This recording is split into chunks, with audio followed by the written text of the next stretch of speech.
To do our wood grain effect, you're going to need some vodka or some other clear liquor. You could also use lemon juice, some brown gel food coloring, paintbrush, toothpicks, a ruler, wax paper, and of course the fondant that you want to do the wood grain effect on.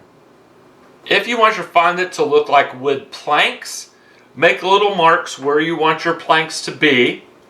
Then take your ruler or some other thin, long object, line it up with the marks, and then press it into the fondant.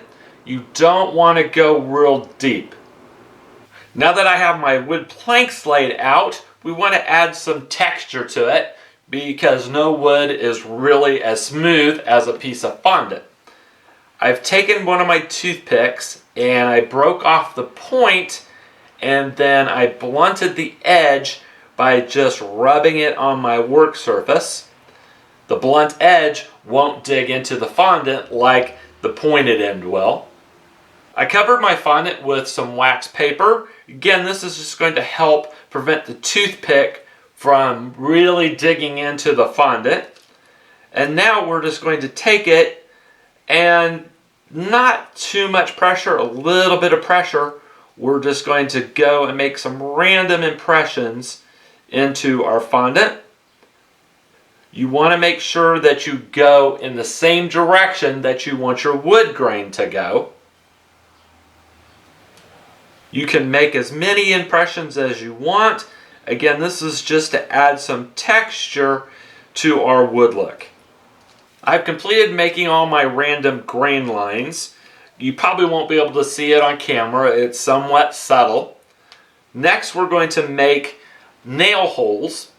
And we're just going to use now the sharp end of our toothpick. And we'll just make little holes at each of the corners of each of our planks.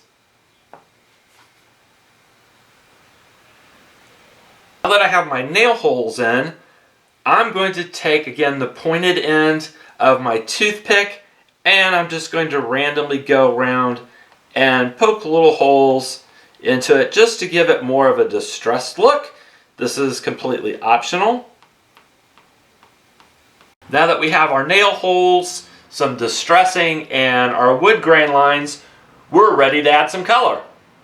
Now we're ready to make the paint for our fondant. I've got my brown food color, and I'm just going to put a couple drops on this plate.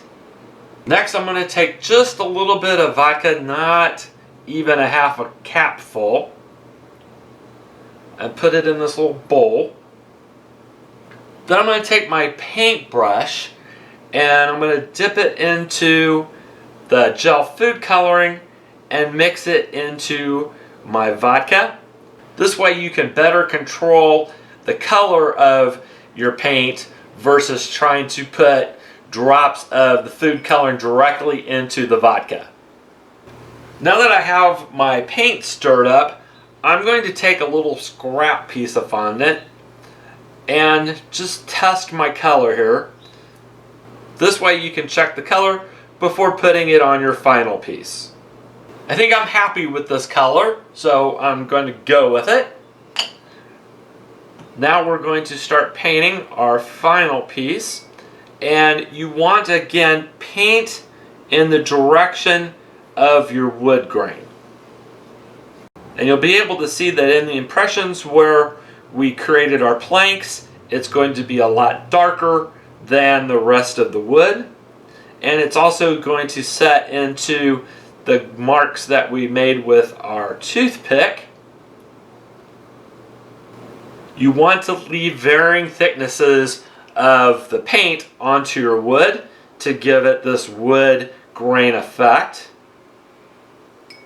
You also want to make sure that if you decided to do nail holes that you get plenty of the paint down in there, so again they're going to show up darker. This really doesn't take any real artistic talent. Just want to make sure it looks like it has plenty of grain in it, and you can make as little or as much as you would like. And also don't forget to get the edges, so we're going to paint those up as well. Here's our final wood grained fondant. This needs to set for 2 or 3 days, so it's better if you start this project at least 4 or 5 days before you're ready to put it on your cake. I hope you enjoyed this video. Join our channel. We hope to see you back soon.